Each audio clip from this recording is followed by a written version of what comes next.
Hey guys, Ramsey here. Welcome to another video. Today, we've got another early impression because I'm trying to work my way through this giant batch of samples that I have that I noticed are starting to just kind of leak out of these little cheap atomizers. Speaking of cheap atomizers, this is a Roja official sample, and this is a fragrance called a Midsummer Dream.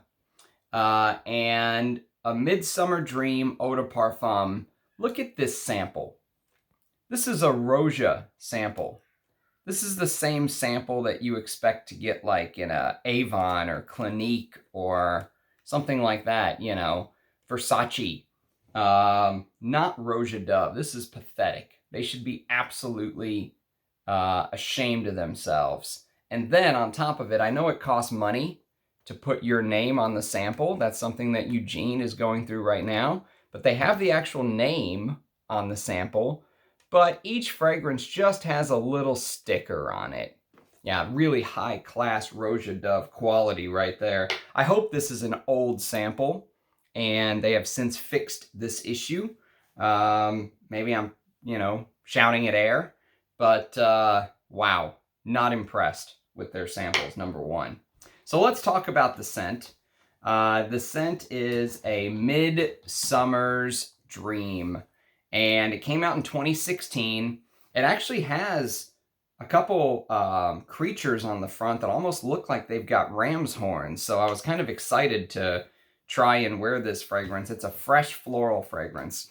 So let me give you my 2 cents. First of all, I've got like a 7-hour dry down on my left hand.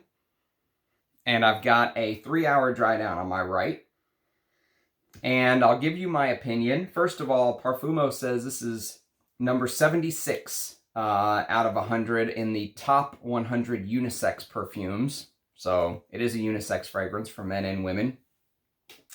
And it opens up with this aldehydic, citrusy green type feel. So when you first spray, you're hit with this big green fern, almost like this pine fern thing with this citrus combo. And the citrus combo is grapefruit and lemon and bergamot. And it's a little bit of a bitter, maybe like a bitter grapefruit, bitter mandarin orange. You'll be reminded a little bit of Terre de Hermes from the orange. Or maybe even a little bit like Oligarch, which is right here, which some people compare to Terre de Hermes. This is the discontinued Eau de Parfum. These gold caps that look like this is the discontinued Eau de Parfum. A little bit of that freshness. I much prefer Oligarch, by the way, just putting that out there immediately. And before I really get into this, I should say that I was going to try to review a fragrance today called Xerjoff Gao, G-A-O. And I think it's even right here. One moment. Uno momento. Here's what the Discovery set actually looks like. By the way, this sample in this entire Discovery set was sent to me by D.L. Qualia. Thank you, my friend. I really appreciate your concern. So the top little piece comes out. You open it up like this. This is where they spent all the money. That's why they got these shite samples.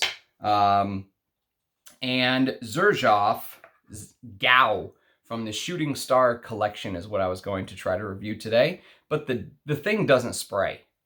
I literally sat there for 5 minutes going, doesn't come out.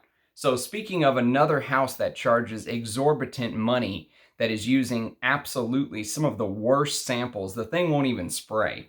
So, go watch my Symphonium review if you want a joke of a fragrance from Xerjoff that is a $400 perfume, but how about a joke of a sample? Doesn't even work. Pathetic.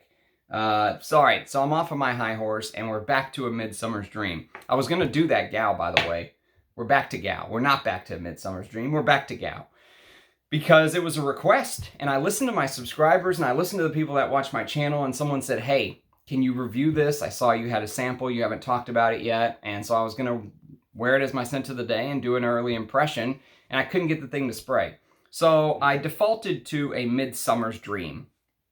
So I mentioned when you first spray a Midsummer's Dream, you get this aldehydic citrus green thing going on. You get a little bit of orange blossom.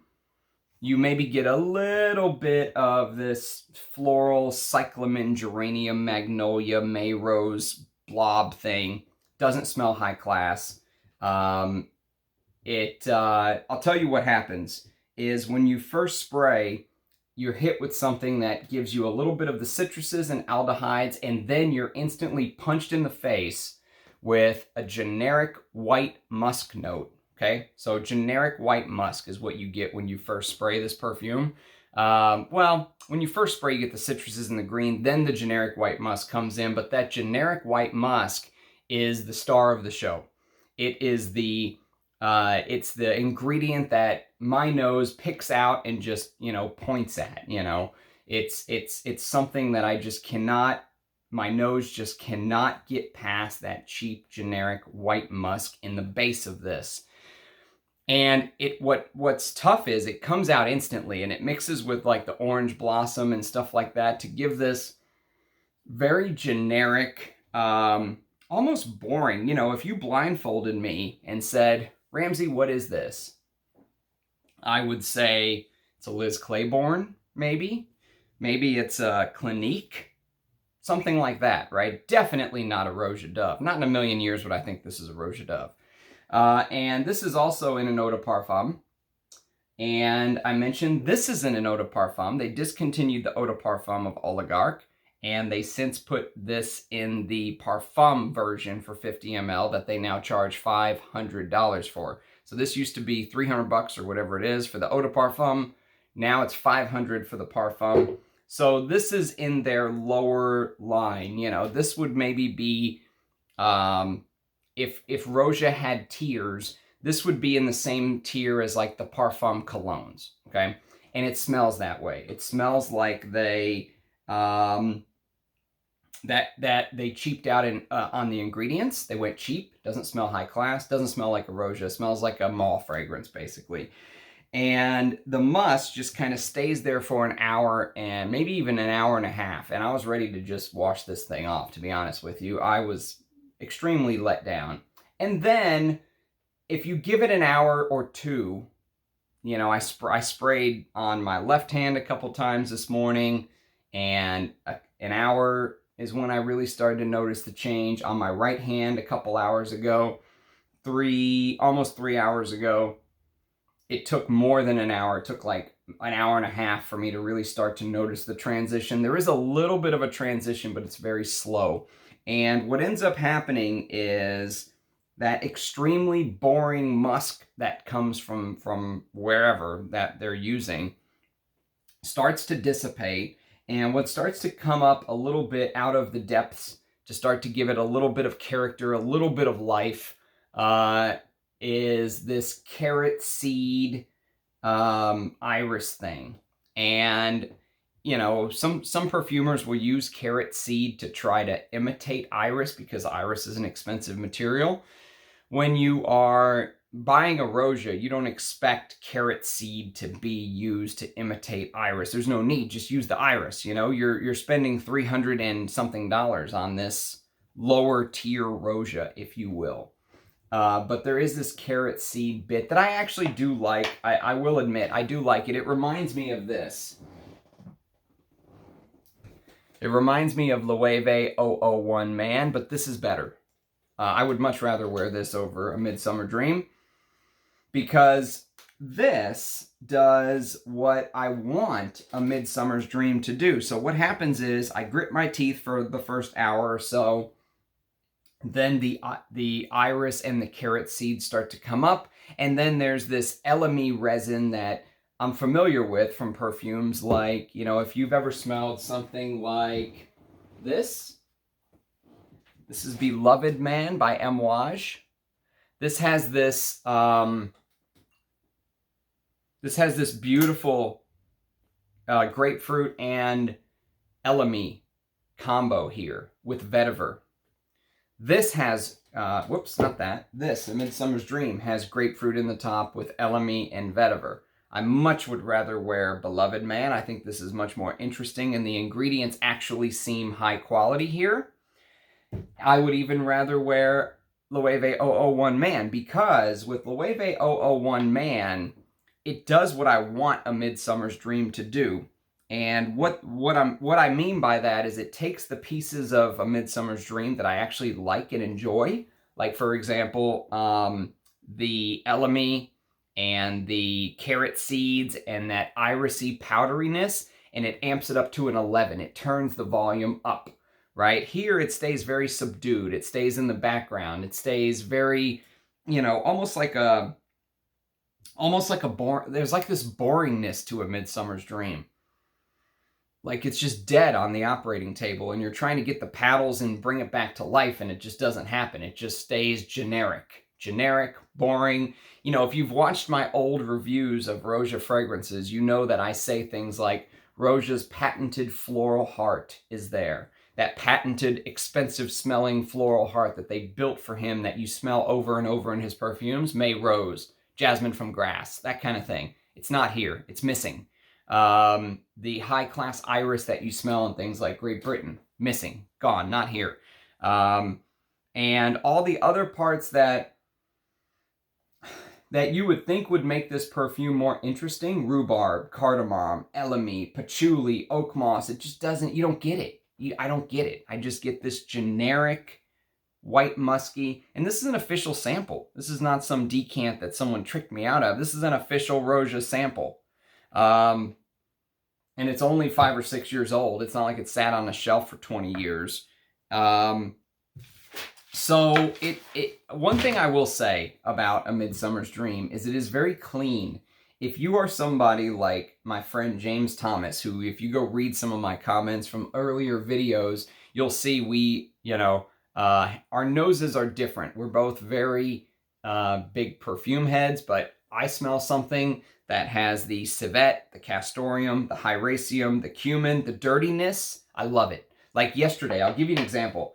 Last night, I wore this to bed, and I literally almost turned on the camera and started talking about it. It is so beautiful. It instantly became one of my favorite musk fragrances ever. And the same thing happened when I wore the amber fragrance from the same house, Amber Rousse. So this is Musk Tonkin. I wore Musk Tonkin to bed. My God, I was just eating my wrist. I mean, I can still almost smell it. And in the shower today, I had to literally scrub to get the smell off, which I wish I'd have left it on so I had something more interesting to smell than A Midsummer's Dream. But this was my scent of the night last night. Wow. Very impressive. Everything that I've smelled from this brand so far has really, I've been smitten with. And I'm a little sad it took me so long to discover the brand, but I'm very glad I have 4 bottles with a 5th one coming. I won't tell you which one it is, but there is a 5th bottle on the way. So that is one positive about A Midsummer's Dream, you could say. If you're someone who has a nose for the clean fragrances, if you don't like dirty, if even something like Roja's Danger is too dirty for you, if you know, Amouage Gold is too dirty for you, or whatever it may be, this could be your favorite Roja of all time, because this is clean, fresh, nothing offensive to your nose here. There is a little bit of a floral aspect. There's a little bit of a green, you know, fir balsam pine thing going on in the background. There's maybe a little bit of this vanilla-y benzoin thing happening, but it's almost like the white musk is just standing there like a bouncer at the door, just hitting all the other notes who try to come forward back. And I can't say I'm a fan, but if you know, for me, I just get the clean white musk, the green elements, with the citruses. It's a little powdery. I wish that powderiness was turned up to an 11. If you agree with me, if you sample A Midsummer's Dream and you agree with my assessment that, man, I wish that elemi carrot seed was turned up, this is your answer. Loewe 001 Man. It's less than 1/3 of the price. This is the eau de parfum, by the way. Even smelling it from the atomizer, it smells better. It smells more interesting. And that's a fantastic carrot seed perfume. I don't know if there's any iris in Loewe 001 Man, but I will tell you that there's a beautiful carrot seed note with mandarin orange, bergamot, Italian bergamot, cardamom, vetiver, carrot seed. There is also white musk in here, but what they did with this that makes it so much more interesting to my nose is there's a little bit of ambrette. So you get a little bit of that Dior Homme vibe, but there's a violet note too. And Roja loves violet. This is Loewe. This came out in 2016, same year as A Midsummer's Dream. And they beat Roja at his own game. There's a beautiful violet note in Loewe 001 Man that's missing here. And violet's Roja's like thing. You know, he's in violet suits and violet Louboutin slippers, sitting on a violet couch with violet pillows and a violet backdrop. I mean, he is violeted to the nth degree. And so for me, it's a no-brainer. I mean, Loewe 001 Man all the way. I would never buy a bottle of A Midsummer's Dream ever. I might not even wear it if someone gave it to me. You know, like I said, if I didn't know this was a Roja, there's no way in a million years I would think it's a Roja Dove fragrance. It doesn't smell like a Roja Dove fragrance. It doesn't feel like a Roja. The ingredients that, you know, when you buy a Roja,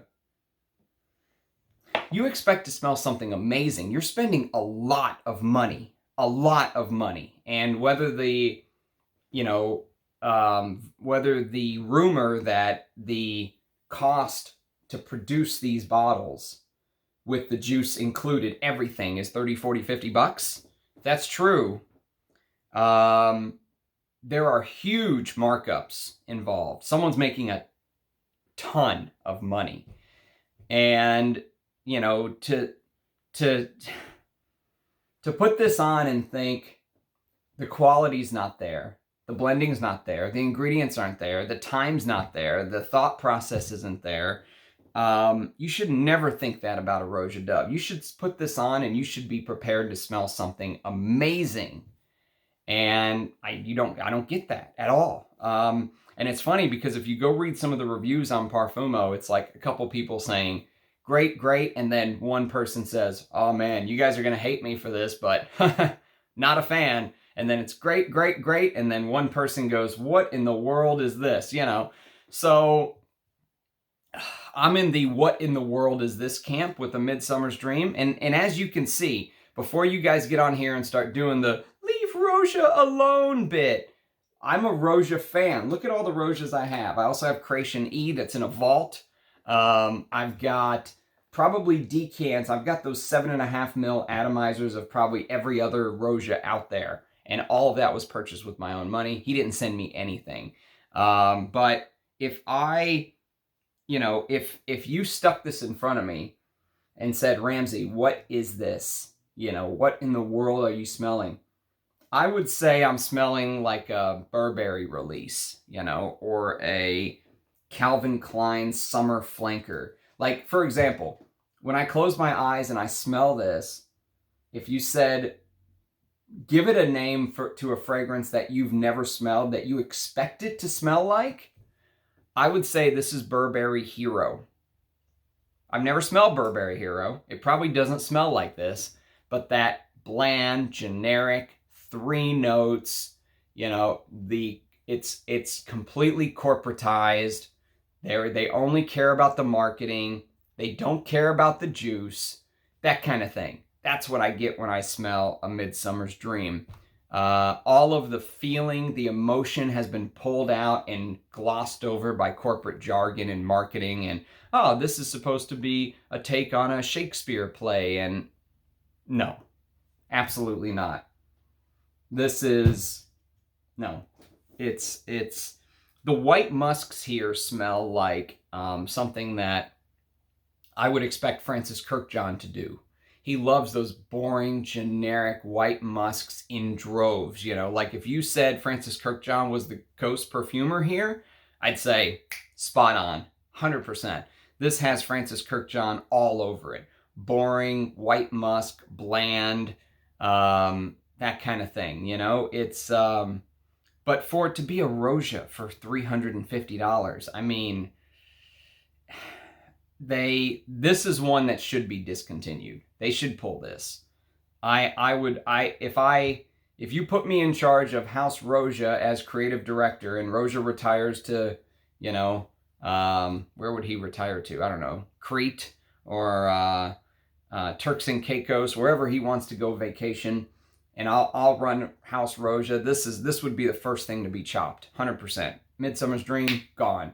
But the problem is that they probably make a huge markup on this one, because this is like a fragrance that you would expect to smell in, like I said, a Burberry bottle for 10, 20, 30 bucks. This is not Roja's. This is not the Roja I love. This is not Danger Parfum. This is not Great Britain. It's not Diaghilev. It's not Fetish Pour Homme. It's none of the good stuff from Roja that I love. And so, I mean, the markups on this is probably huge, even though it's an eau de parfum and he's not charging $500 like the Parfum. I think this is maybe one of the heavier markup products, if you will.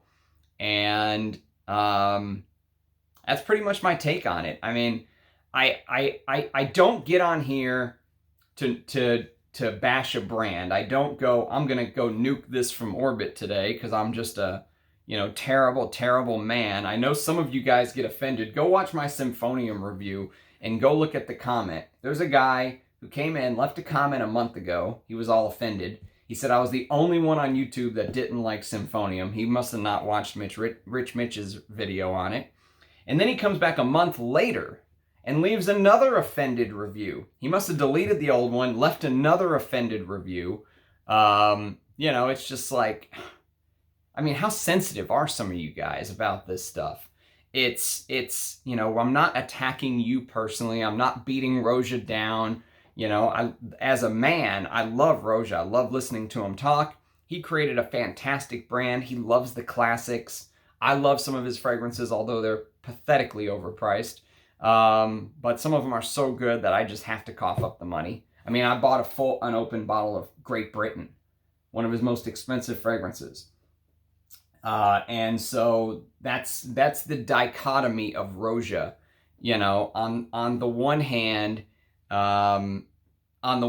you love them for some of the reasons I talked about. On the other hand, there's a lot of reasons why people go, House Roja is just not something I can get behind. But I want to talk about these because I want to give you my 2 cents on them. I want to talk about the ones that I know and love even more, but I've got full bottles to do that. That could be a year or 2 in the future. These samples, this is it. I'm not talking about this again. This is a one shot, you know. This is my opinion. Bam, early impression. Now, it is an early impression. Maybe I could wear it again and all of a sudden the doors of heaven could open and, you know, I could see the beauty in this perfume. But as of right now, this is a thumbs down. And I don't give ratings to fragrances.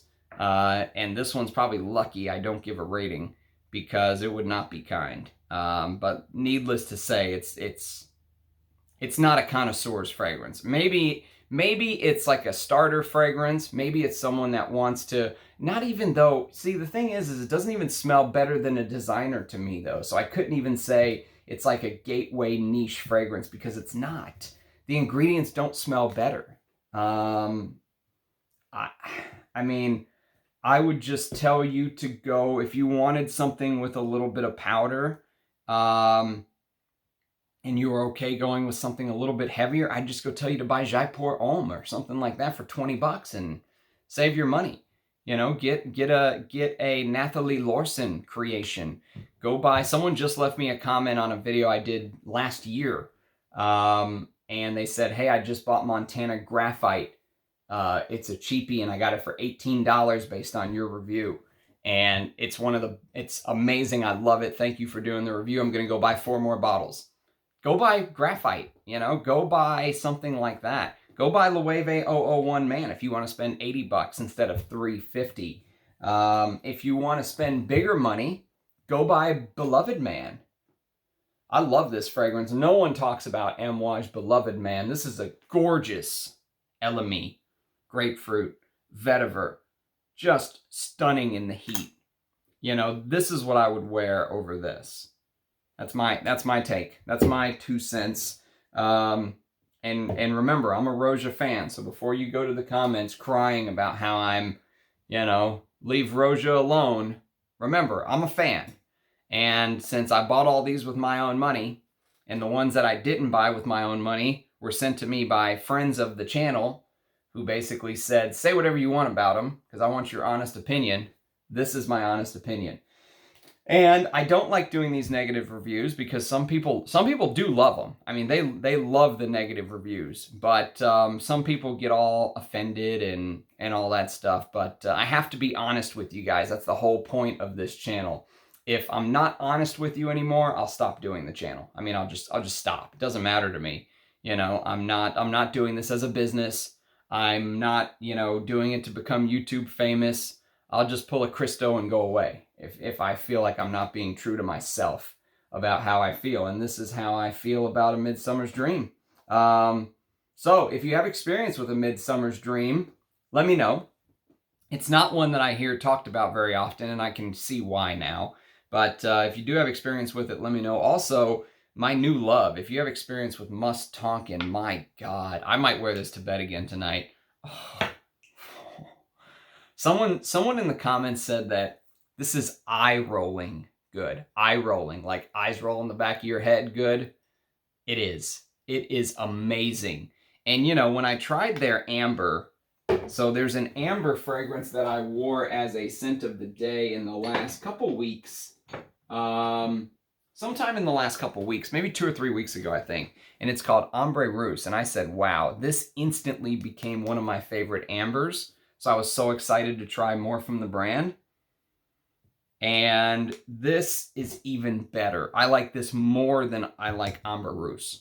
And good God.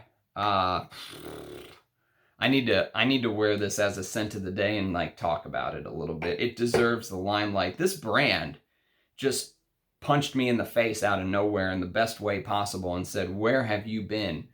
Parfum d'Empire. Thumbs up from me on those two. Now I have 2 others.